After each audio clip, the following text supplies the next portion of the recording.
Students, आज मैं doctor Anita Modi आपको राजस्थान में आर्थिक नियोजन इस विषय पर चर्चा कर रही हूँ। आप लोग सब जानते हैं कि नियोजन जब राजस्थान में प्रारंभ हुआ था तो राजस्थान की आर्थिक स्थिति बहुत ही खराब थी। राजस्थान एक पिछड़ी हुई अर्थव्यवस्था में पिछड़ा हुआ प्रदेश माना जाता था। राज्य में वर्षा का औसत काफ़ी कम था और राज्य के उत्तर पश्चिमी भागों में वर्षा कम होने के कारण तथा साथ ही थार का रेगिस्तान पाए जाने के कारण आर्थिक विकास में काफ़ी कठिनाइयाँ और बाधाएं उत्पन्न हो रही थी। जब हमारे राज्य में प्रथम पंचवर्षीय योजना प्रारंभ हुई थी तो राज्य की आर्थिक स्थिति बहुत ही पिछड़ी हुई थी। खाद्यान्नों का उत्पादन लगभग केवल 33 लाख टन था और उस समय सकल सिंचित क्षेत्रफल भी केवल मात्र 11.71 लाख हेक्टेयर था, जो कि सकल क्षेत्रफल का केवल 12% था। इसी भांति राज्य में बड़े पैमाने के उद्योगों का अभाव था और साथ ही सड़क, पानी व बिजली के दृष्टिकोण से भी राज्य बहुत ही पिछड़ा हुआ था और इन सब आधारभूत सुविधाओं के कारण राज्य में बड़े पैमाने के उद्योगों का विकास भी संभव नहीं था। और यही नहीं, शिक्षा व चिकित्सा की सुविधाओं की दृष्टि से भी राजस्थान काफ़ी पिछड़ा हुआ था। तो हम आज इस चैप्टर में ये देख रहे हैं कि राजस्थान में नियोजित विकास की वजह से विभिन्न क्षेत्रों में क्या क्या प्रोग्रेस हुई है, कितनी हमने सफलताएं प्राप्त की है। और सबसे पहले हम ये देखना चाहेंगे कि राजस्थान में आर्थिक विकास की क्या उद्देश्य रहे हैं, नियोजन की हमारे क्या उद्देश्य रहे हैं। तो सबसे पहले देखिए, सबसे पहला जो उद्देश्य रहा है वो है अर्थव्यवस्था की विकास दर में उल्लेखनीय वृद्धि करना, क्योंकि अर्थव्यवस्था में विकास दर को बढ़ाकर ही हम अन्य सभी उद्देश्यों को प्राप्त कर सकते हैं। गरीबी दूर कर सकते हैं, बेरोजगारी दूर कर सकते हैं और राज्य की अर्थव्यवस्था को विकास पथ पर अग्रसर कर सकते हैं।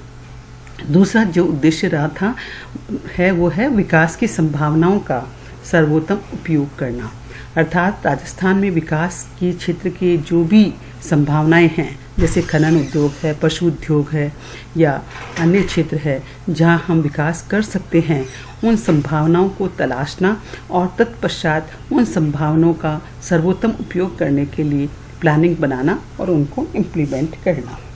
तीसरा उद्देश्य रहा है समाज के जो भी कमज़ोर वर्ग हैं, जो गरीब वर्ग हैं, पिछड़े हुए वर्ग हैं, उनके जीवन स्तर में सुधार लाना, उनके लाइफ स्टाइल को चेंज करना ताकि वो भी विकास की धारा में समावेशित हो सके।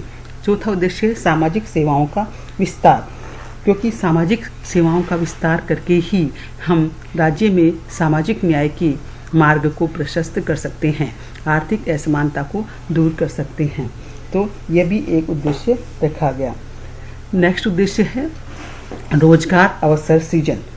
जब तक अर्थव्यवस्था में बेरोजगारी रहती है तब तक हम गरीबी को दूर नहीं कर सकते, क्योंकि आप लोग सब जानते हो कि गरीबी और बेरोजगारी का चोली दामन का साथ है। तो हम जो भी बेरोजगार हाथ हैं उनको रोजगार प्रदान करके ही न केवल अर्थव्यवस्था में विकास की लहर उत्पन्न कर सकते हैं, बल्कि अर्थव्यवस्था में गरीबी जैसे दंश को भी समाप्त कर सकते हैं। तो रोजगार के अवसर बढ़ाना भी एक मूलभूत उद्देश्य हमारी योजनाओं का रहा है। इसी प्रकार से प्रादेशिक असमानताओं को कम करना। आप लोग सब जानते हैं कि राजस्थान में भी प्रादेशिक असमानताएं काफ़ी मात्रा में विद्यमान हैं। राज्य के कुछ जिले और क्षेत्र तो विकसित हैं वहाँ विकास काफ़ी कुछ हो चुका है, जबकि दूसरी तरफ कुछ क्षेत्र बिल्कुल पिछड़े हुए हैं, जैसे बाड़मेर, जैसलमेर, जो कि थार मरुस्थल में विद्यमान हैं।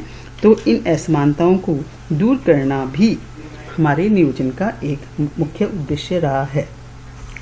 हम देखते हैं कि राजस्थान की पंचवर्षीय योजनाओं में, अलग अलग योजनाओं में कौन कौन से मोटे तौर पर उद्देश्य रहे हैं।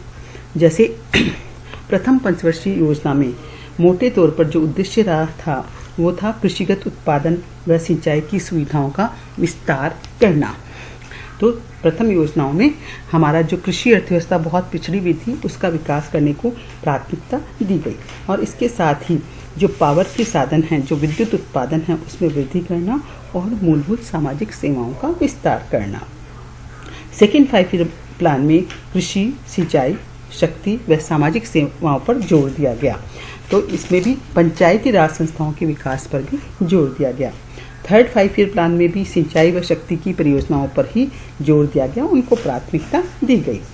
चौथी 5 ईयर प्लान में क्षेत्रीय विकास, एरिया डेवलपमेंट की अवधारणा पर बल दिया गया और इसके साथ ही समाज के कमजोर वर्ग के लोगों के लिए रोजगार बढ़ाने को प्राथमिकता दी गई। इसके लिए राज्य में सूखा संभाव्य क्षेत्र, डेयरी विकास व कमांड क्षेत्र विकास कार्यक्रमों का संचालन किया गया। 5वीं योजना में विकेंद्रित नियोजन को सर्वोच्च प्राथमिकता दी गई और समाज के जो भी कमजोर वर्ग हैं, जैसे लघु व सीमांत कृषक, खेतिहर मजदूर, कृषि श्रमिक, अनुसूचित जाति व जनजातियों के कल्याण के लिए भी कार्यक्रम प्रारंभ किए गए। छठी पंचवर्षीय योजना में गरीबी को हटाने के लिए तीव्र गति से ग्रामीण विकास करने पर जोर दिया गया। इसके लिए मुख्य तौर पर एकीकृत ग्रामीण विकास कार्यक्रम और राष्ट्रीय ग्रामीण रोजगार कार्यक्रम, जिसे शॉर्ट फॉर्म में NREP कहते हैं, उस पर जोर दिया गया। नए 20 सूत्री कार्यक्रम को भी शुरू किया गया। 7वीं पंचवर्षीय योजना में भारत सरकार की 7वीं योजना के उद्देश्य को दृष्टिगत रखते हुए रोजगार संवर्धन, निर्धनता उन्मूलन व असमानता में कमी, खाद्यान्नों में आत्मनिर्भरता और सामाजिक उपभोग जैसे शिक्षा, चिकित्सा, लघु परिवार आदि के उद्देश्य संचालित करने पर जोर दिया गया। और 8वीं पंचवर्षीय योजना में विकास की गति को तेज करना और रोजगार के अवसर उत्पन्न करने पर जोर दिया गया। 9वीं पंचवर्षीय योजना में कृषि, सिंचाई व ग्रामीण विकास को प्राथमिकता दी गई और इसके साथ ही मूलभूत न्यूनतम सेवाएं सबको उपलब्ध करवाया जाए, ऐसा सुनिश्चित करने का प्रयास किया गया।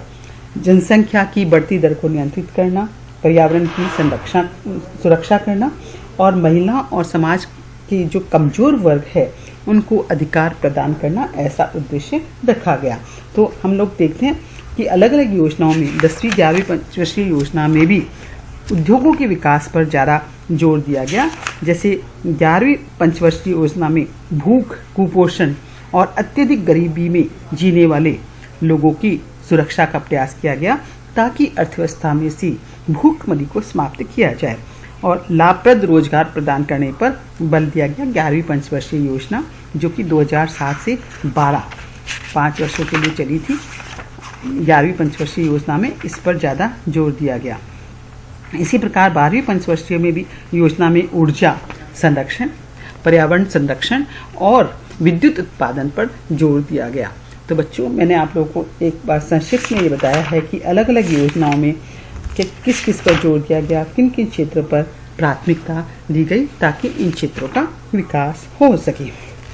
तो ये हम लोगों ने देखा कि राजस्थान में नियोजन के दृष्टिकोण से कौन कौन से उद्देश्य रखे गए और हम लोग अब ये देख रहे हैं कि इन योजना काल में हमारे नियोजन की उपलब्धियां क्या रही या आर्थिक प्रगति क्या रही। तो हम लोग इसके बारे में विस्तृत चर्चा करेंगे कल। ठीक है, तो आज आप लोग उद्देश्य को दृष्टिगत